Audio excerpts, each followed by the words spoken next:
आपका स्वागत है। कभी सोचिए, आप किसी बच्चे के 5वें जन्मदिन की पार्टी में हैं। हाँ, आप देखते हैं कि वो पिछले साल से कितना लंबा हो गया है। ये बदलाव तो साफ दिखते हैं। बिल्कुल। लेकिन फिर आप ये भी नोटिस करती हैं कि अब वो पहले की तरह खिलौने देने पर रो नहीं रहा, बल्कि सबके साथ खेल रहा है। थैंक यू बोलना सीख गया है। और यही दो तरह के बदलाव आज की हमारी बातचीत का सेंटर पॉइंट है। हाँ, CTET की तैयारी करने वालों के लिए चाइल्ड डेवलपमेंट एंड पेडागोजी यानी CDP कई बार एक चुनौती बन जाता है। ये तो है। हमारे पास जो स्रोत हैं वो यही बताते हैं कि लोग नींव को समझे बिना ही सीधे मुश्किल सिद्धांतों पर चले जाते हैं। बिल्कुल सही कहा। और वो नींव है यूनिट 1, जिसमें 2 शब्द हैं। सुनने में तो लगते हैं एक जैसे, लेकिन है जमीन आसमान जितने अलग। ग्रोथ और डेवलपमेंट। हाँ, ग्रोथ यानी वृद्धि और डेवलपमेंट यानी विकास। आज हम सिर्फ इनकी परिभाषा नहीं रटेंगे, बल्कि इनके पीछे की सोच को समझेंगे। ये बहुत अच्छा लक्ष्य है, क्योंकि सीटेट ये नहीं परखता कि आपको परिभाषा याद है या नहीं। अच्छा। वो ये परखता है कि क्या आप इन कॉन्सेप्ट्स को एक असली क्लासरूम में एक असली बच्चे पर लागू कर सकते हैं। तो चलिए इस गुत्थी को सुलझाते हैं। जरूर। ठीक है, तो शुरुआत करते हैं उस चीज से जिसे समझना शायद सबसे आसान है, ग्रोथ यानी वृद्धि। जैसे मैंने उस बर्थडे पार्टी का उदाहरण दिया, ग्रोथ वो बदलाव है जिन्हें हम सीधे सीधे देख सकते हैं और सबसे जरूरी बात, माप सकते हैं। एकदम सही। जब हम ग्रोथ की बात करते हैं तो हम क्वांटिटेटिव बदलावों की बात कर रहे होते हैं। क्वांटिटेटिव मतलब मात्रा में। हाँ, मात्रा में। ये पूरी तरह से शारीरिक होते हैं। बच्चे की हाइट कितनी बढ़ी, उसका वजन कितना बढ़ा, उसके दांतों की संख्या, ये सब ग्रोथ है। मतलब ये वो डेटा है जिसे आप एक चार्ट पर लिख सकते हैं। बिल्कुल। तो क्या हम ये कह सकते हैं कि ग्रोथ एक तरह से शरीर के हार्डवेयर का अपग्रेड है? ये बहुत अच्छा तरीका है इसे समझने का। हार्डवेयर। और इस हार्डवेयर की ग्रोथ कई चीजों पर निर्भर करती है। जैसे जेनेटिक्स, जो उसे अपने माता पिता से मिले हैं, और पोषण, मतलब उसे कैसा खाना पीना मिल रहा है। अच्छा, पोषण अच्छी ग्रोथ की नींव है। हाँ, ये प्रक्रिया काफी हद तक ऑटोमेटिक और प्रेडिक्टेबल होती है। ये बात तो समझ में आती है। ग्रोथ यानी शारीरिक बढ़ोतरी जिसे मापा जा सके, सीधी बात। बिल्कुल। लेकिन यहीं पर कहानी में दूसरा और ज्यादा पेचीदा किरदार आता है, डेवलपमेंट। विकास। हाँ, विकास। अगर ग्रोथ हार्डवेयर है तो क्या डेवलपमेंट सॉफ्टवेयर है? एकदम सही। यही वो एनालॉजी है जो इन दोनों के फर्क को सबसे अच्छे से समझाती है। अच्छा। डेवलपमेंट सिर्फ शरीर के आकार में बदलाव नहीं है, ये शरीर की फंक्शनिंग, उसकी सोच, समझ और व्यवहार में आने वाला क्वालिटेटिव बदलाव है। क्वालिटेटिव यानी गुणात्मक। गुणात्मक। और ये बहुत व्यापक है, बहुआयामी है। बहुआयामी से आपका क्या मतलब है? क्या इसके अलग अलग प्रकार हैं? हाँ, और एक टीचर के लिए इन्हें समझना बहुत जरूरी है।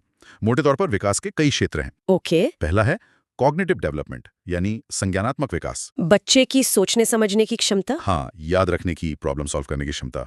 जब एक बच्चा खिलौनों को सिर्फ मुंह में डालने की जगह उन्हें जोड़कर कुछ बनाने लगता है, या क्यों पूछना शुरू कर देता है। बिल्कुल, तो ये उसका कॉग्निटिव डेवलपमेंट है। अच्छा, और दूसरा? दूसरा है सोशल डेवलपमेंट, सामाजिक विकास। ये तो नाम से ही साफ है, समाज से जुड़ा हुआ। हाँ, ये इस बात से जुड़ा है कि बच्चा दूसरों के साथ कैसे घुलता मिलता है, रिश्ते कैसे बनाता है, समाज के नियम कैसे सीखता है। जैसे अपनी बारी का इंतजार करना या चीजें शेयर करना। एकदम सही। ये सामाजिक विकास का एक बहुत सुंदर सफर है। और भावनाओं का क्या? बच्चे तो बहुत भावुक होते हैं, कभी एकदम से हंसने लगते हैं, कभी रोने। आप तीसरे और शायद सबसे जरूरी पहलू पर आ गई, इमोशनल डेवलपमेंट। भावनात्मक विकास। हाँ, अपनी और दूसरों की भावनाओं को पहचानने, समझने और उन्हें कंट्रोल करने की क्षमता। ये तो बहुत बड़ा मील का पत्थर होगा। बहुत बड़ा। जब एक छोटा बच्चा गुस्सा आने पर जमीन पर लौटने की बजाय ये कहना सीख जाता है कि मुझे गुस्सा आ रहा है, तो वो इमोशनली डेवलप हो रहा है। ये तो बहुत गहरी बात है। कॉग्निटिव, सोशल, इमोशनल, और भी कुछ है? हाँ, इसमें मॉरल डेवलपमेंट भी शामिल है, यानी नैतिक विकास। सही और गलत की समझ। बिल्कुल।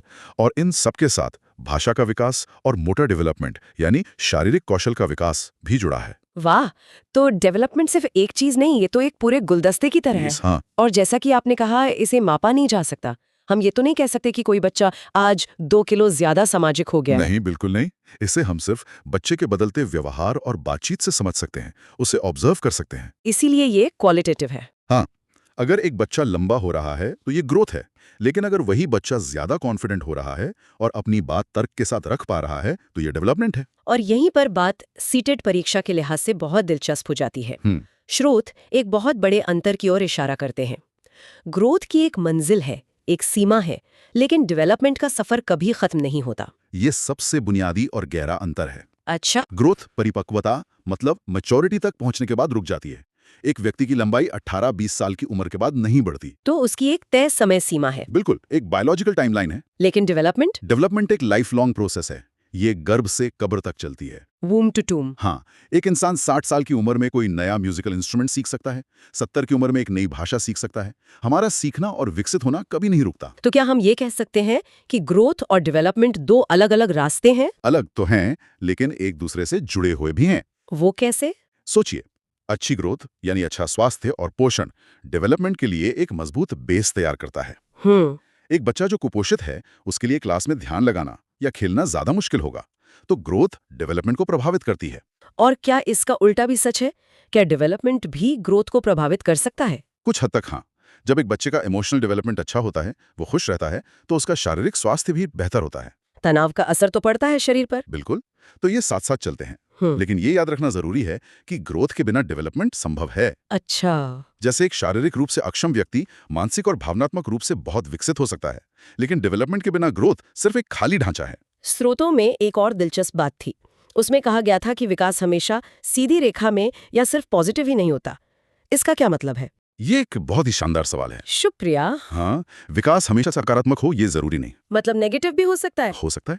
उदाहरण के लिए, झूठ बोलना सीखना भी एक तरह का कॉग्निटिव डेवलपमेंट है। ये तो मैंने सोचा ही नहीं। बच्चे को ये समझने के लिए दिमागी तौर पर विकसित होना पड़ता है कि दूसरे के मन में क्या चल रहा है और वो अपनी बात से उसे कैसे प्रभावित कर सकता है। तो विकास का मतलब सिर्फ बदलाव है? हाँ, और वो बदलाव सकारात्मक या नकारात्मक दोनों हो सकता है। ये तो एक बिल्कुल नया दृष्टिकोण है। तो इन सब का आखिर मतलब क्या है? एक टीचर के लिए ग्रोथ और डेवलपमेंट के इस फर्क को इतनी बारीकी से समझना क्यों जरूरी है? अगर हम इसे बड़ी तस्वीर से जोड़कर देखें तो इसका जवाब शिक्षण के असली मकसद में छिपा है। और वो क्या है? एक शिक्षक का काम सिर्फ जानकारी देना नहीं है, बल्कि बच्चे के ओवरऑल डेवलपमेंट में मदद करना है। जब एक शिक्षक इस अंतर को समझता है, तो उसका पूरी क्लास को देखने का नजरिया ही बदल जाता है। वो कैसे? कोई उदाहरण दे सकते हैं? जरूर। मान लीजिए आपकी क्लास में 2 बच्चे हैं, दोनों 8 साल के हैं।